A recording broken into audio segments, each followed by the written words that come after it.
반갑습니다. 안교 교과방송에 오신 여러분들을 진심으로 환영합니다. 함께하고 있는 저는 포트리교회를 섬기는 김현수입니다.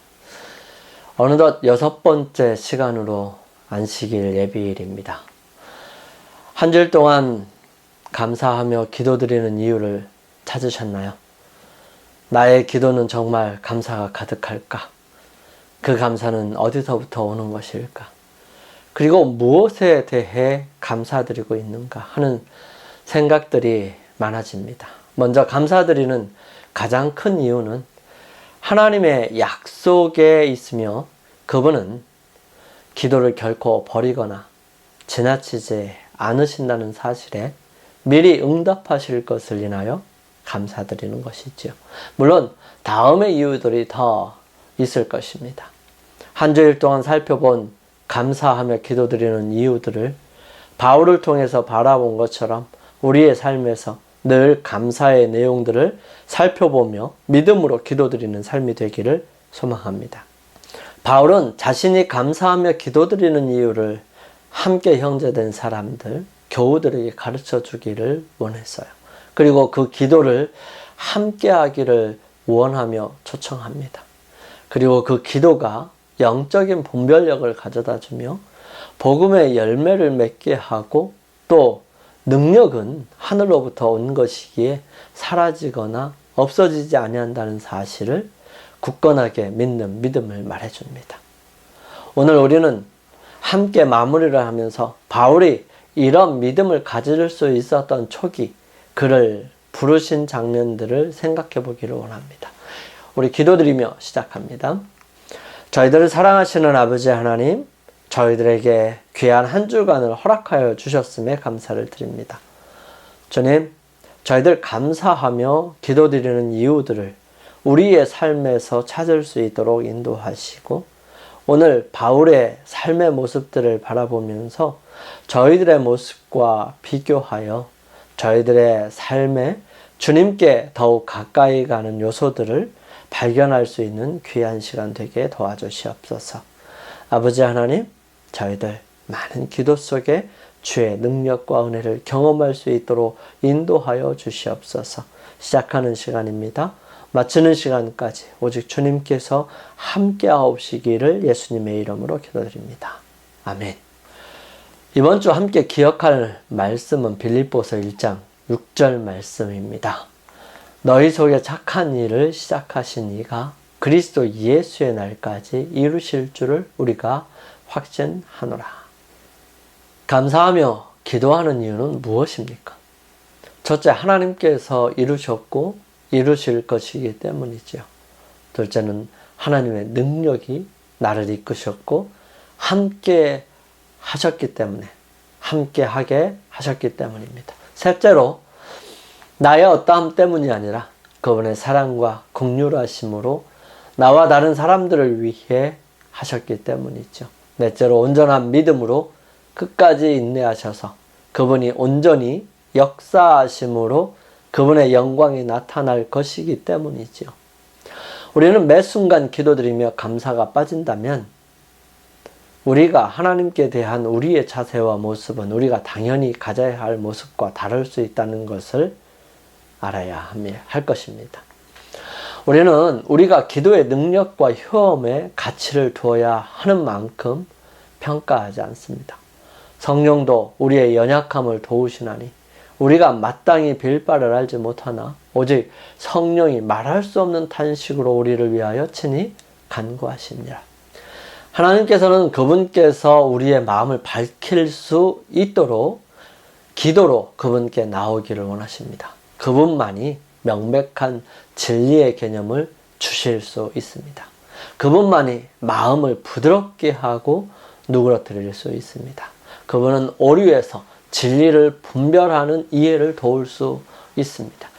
그분은 흔들리는 마음을 바로잡고 그 마음의 시험을 견뎌낼 지식과 믿음을 주실 수 있습니다. 기도하십시오. 쉬지 말고 기도하십시오. 다니엘의 기도를 들었던 주님께서 다니엘이 했던 것처럼 그분께 우리가 나아간다면 우리의 기도를 들으실 것입니다. 바울의 모습을 살펴보면 그는 처음에는 그리스도인을 박해하는 사람이었습니다. 그는 다메섹으로 가서 그리스도인을 박멸하려고 의기양양하게 떠났지만 가는 도중에 그에게 예수님께서 밝은 빛으로 나타나셔서 그에게 바울이 하는 일이 잘못되었음을 말씀해 주십니다. 그 밝은 빛으로 인해 그의 눈은 어두워졌고요. 깊은 흑암 중에 그가 이리저리 더듬거렸으므로 두려워하고 놀라는 그의 일행들이 그를 이끌어서 다메섹으로 들어갑니다. 그 사건이 일어난 날 아침 바울은 대제사장이 그에게 준 신임장으로 인해서 자족하면서 다메섹으로 갔었습니다. 그에게 중대한 책임이 놓여 있었죠. 그는 할 수 있는 대로 다메섹에서 새로운 신앙이 퍼지는 것을 막음으로써 유대 종교의 이익을 도모하라는 사명을 받았습니다. 그는 그의 사명을 성공리에 완수하고자 결심했고요. 그의 앞에 있으리라고 예상한 그 경험을 열렬히 기대감으로 바라보았습니다. 그러나 그 성으로 들어갈 때에는 그의 기대와는 얼마나 다른 일이 일어났나요? 눈멀고 무력하게 되어서 고통을 당하고 양심의 가책과 앞으로 그에게 어떠한 형벌이 임할는지 몰라 번민하던 사울은 제자 유다의 집을 찾아 그곳에서 조용한 가운데 명상하고 기도할 수 있는 충분한 기회를 가졌던 것입니다. 3일 동안 사울은 보지 못했어요. 그래서 식음을 전폐합니다. 그 심령의 고통의 날들은 그에게 마치 여러 해가 되는 것처럼 보였을 거예요. 그는 거듭거듭 괴로운 심정으로 스데반이 순교할 때 그가 취했던 입장을 회상하게 됩니다. 그는 스데반의 얼굴이 하늘의 광채로 빛났을 때까지도 제사장들과 관원들의 악의와 편견에 지배를 받고 있던 자신의 죄를 두려움으로 생각하게 됩니다. 슬픔과 상심 가운데 그는 자신이 가장 뚜렷한 증거들에 대하여 여러 번 눈과 귀를 닫았고 나사렛 예수를 믿는 신자들을 잔인하게 핍박하도록 강요했던 일을 회상하게 됩니다. 자신을 면밀히 살피고 마음을 겸비케 하는 날들을 외로이 떨어진 곳에서 보냈던 것입니다. 사울이 다메섹으로 오는 목적에 대하여 경고를 받은 신자들은 그가 그들을 더욱 쉽사리 속이기 위하여 연극을 꾸미고 있는 것이라고 두려워했어요. 그래서 그들은 그를 멀리하여 동정하기를 거절합니다. 사울은 신자들을 박해하는데 연합하려고 계획했던 회개하지 않는 유대인들에게 호소할 생각이 없었는데 이는 그들이 그의 이야기를 들으려고 하지 않으리라는 것을 알고 있었기 때문이죠. 따라서 그의 모든 인간의 동정에서 제외된 것처럼 보였습니다. 그의 유일한 도움의 희망은 은혜로우신 하나님에게 있었으므로 그는 상한 마음으로 하나님께 호소했던 것입니다. 홀로 하나님께 함께 있던 그 오랜 시간 동안 그는 그리스도의 초림에 관한 이 많은 성경 말씀들을 생각해 보게 됩니다. 그의 마음을 사로잡았던 확신으로서 예리해진 기억력을 가지고 사울은 그 예언들을 하나하나 주의 깊이 살펴내려왔습니다. 사울이 이 예언들의 뜻을 깊이 생각할 때 약속된 메시아이신 예수를 거절하게 한 과거 그 자신의 이해력의 무지와 일반 유대인들의 맹목에 놀라고 말았던 것입니다. 이제 그의 밝아진 시야에 모든 것이 분명하게 보였어요. 과거 그가 가졌던 편견과 불신으로 인해서 그의 영적인 이해력이 흐리게 되어 나사렛 예수에게서 예언의 메시아를 발견하지 못하게 한 것을 알게 된 것입니다. 사울이 죄를 책망하시는 성령의 능력에 자신을 완전히 굴복했을 때 그는 자신의 생애의 잘못들을 보게 되었고요. 하나님의 율법의 원대한 요구들을 깨닫게 된 것입니다. 우리가 하나님 앞에 우리 자신을 드리지 않게 될 때 우리는 이런 일은 일어날 수 없을 것이에요.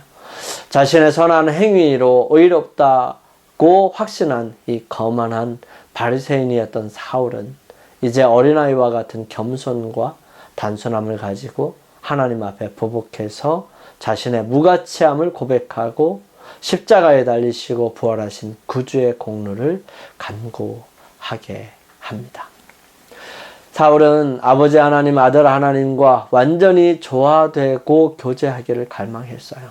용서와 용납하심을 구하는 그의 열렬한 소망을 은혜의 보좌 앞에 뜨겁게 탄원하게 된 것입니다. 참회한 바리새인의 기도는 헛되지 아니하였습니다.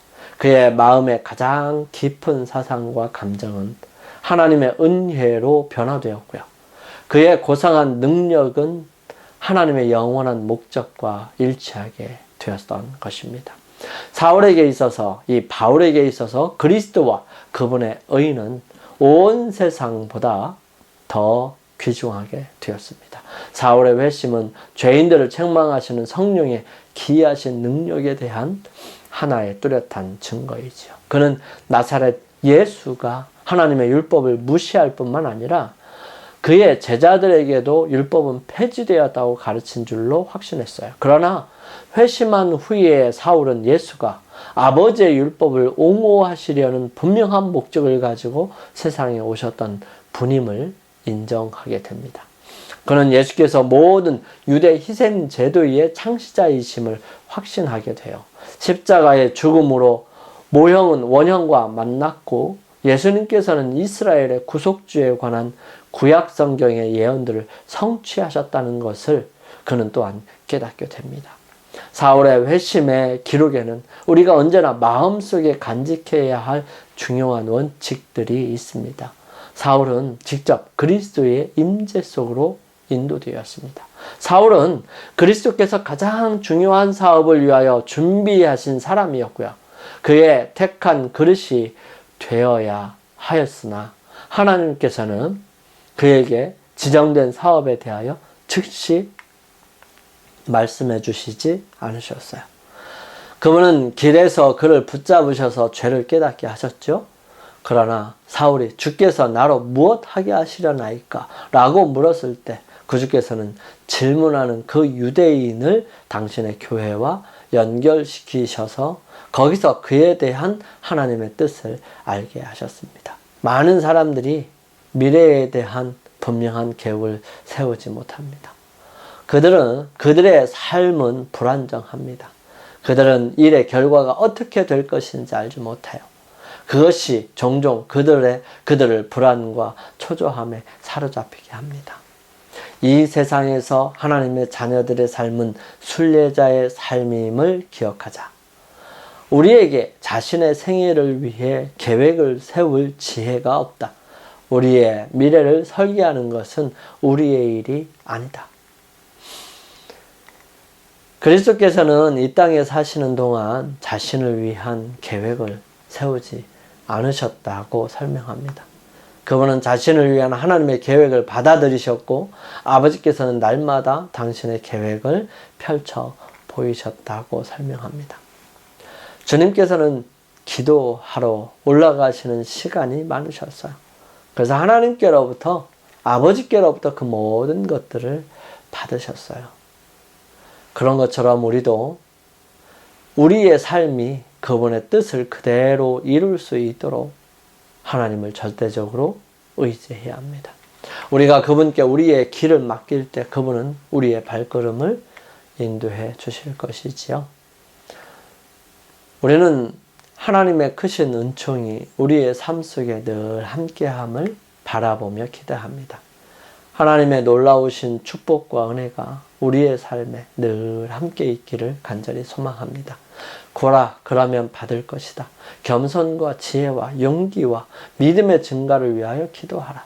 신실한 모든 기도에는 응답이 있다. 응답이 비록 바라는 때에 꼭 바라는 바대로 오지 않을 수도 있다. 그러나 그 응답은 그대의 필요를 가장 잘 충족시켜 줄 가장 좋은 방법으로 그리고 가장 적절한 때에 이르러 올 것이다. 고독한 때와 필요한 때 또는 시험당하는 때에 드리는 기도가 항상 기대하는 바대로 응답되지 않을지라도 항상 그대에게 유익되도록 응답된다. 우리의 삶에 감사드리며 기도드리는 이유는 바로 하나님께서 그 기도를 들으시는 주체가 되시고 또 응답하시는 주체가 되시기 때문입니다. 하나님의 크신 은총이 우리 모두에게 함께하기를 간절히 소망합니다. 우리 함께 기도드리겠습니다. 저희들을 사랑하시는 아버지 하나님, 주님의 은총이 저희들의 삶에 늘 함께하시기를 간절히 기도드립니다. 주님께서 역사하시는 그 놀라운 역사가 우리의 삶에 늘 함께하심으로 우리가 기도를 드리는 일을 즐겨 할 수 있도록 인도하여 주시며 주님의 앞으로 나아가는 것을 기쁘게 생각하며 열심을 다해야 할 수 있도록 도와주시옵소서. 우리의 매 순간순간마다 주님께서 역사하시고 함께 하시고 인도해 주시고 붙들어 주실 것을 간구하며 살아가는 사람들이 되게 도와주시고 그때마다 주님 응답하셔서 주님께서 살아계시고 함께 하시고 계시다는 사실을 저희들 경험하며 살아갈 수 있도록 인도하여 주옵소서. 주의 크신 은총이 우리 모두에게 함께하여 주셔서 순간순간마다 감사하며 기도드리는 사람들이 되게 인도하여 주시옵기를 예수님의 이름으로 감사하며 기도드립니다. 아멘. 오늘 하루도 승리하기 위하여 주님 앞에 나아가는 시간을 개인적으로 갖게 되기를 바랍니다. 저는 다음 기회에 또 찾아뵙겠습니다. 감사합니다.